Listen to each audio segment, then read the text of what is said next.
અરવલ્લીના મોડાસા શહેરમાં ભગવાન જગન્નાથની રથયાત્રાની તૈયારીના ભાગરૂપે મોડાસા ટાઉન પોલીસ દ્વારા ફૂટ પેટ્રોલિંગ કરવામાં આવ્યું હતું. ગુજરાતમાં આવનારી 7 તારીખના રોજ ભવ્ય જગન્નાથ રથયાત્રાની જોરદાર તૈયારી ચાલી રહી છે. અરવલ્લી જિલ્લામાં મોડાસામાં નીકળનારી રથયાત્રાની ભવ્ય ઉજવણી નિમિત્તે અરવલ્લી જિલ્લા પોલીસ કાયદો વ્યવસ્થા જાળવશે. અરવલ્લી જિલ્લા પોલીસ વડા સૈફ અલી બરવાલના અધ્યક્ષસ્થાને મોડાસા 4 રસ્તાથી પોલીસનું ફૂટ પેટ્રોલિંગ કરવામાં આવ્યું હતું. જિલ્લા પોલીસ વડાએ જણાવ્યું હતું કે મોડાસામાં રથયાત્રા 8 કિલોમીટરના એરિયામાં ફરશે.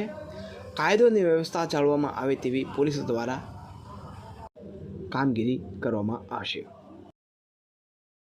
आयोजन किया जो रथ यात्रा का जो बंदोबस्त है उसमें एक DYSP के अंडर में 5 PIs 10 PSIs एवं 180 पुलिस कर्मचारी प्लस 130 होमगार्ड और GRT तैनात होंगे. ये सारे अपने पूरे गेयर के साथ लाठी हेलमेट के साथ तैयार हैं. ढाबा पहुँच और नाका पहुँच ये सारे हमने डिसाइड कर लिए हैं.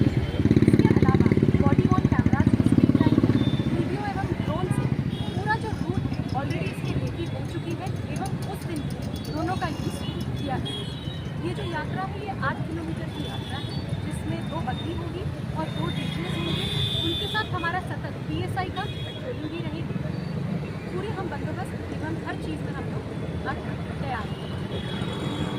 Okay ma'am.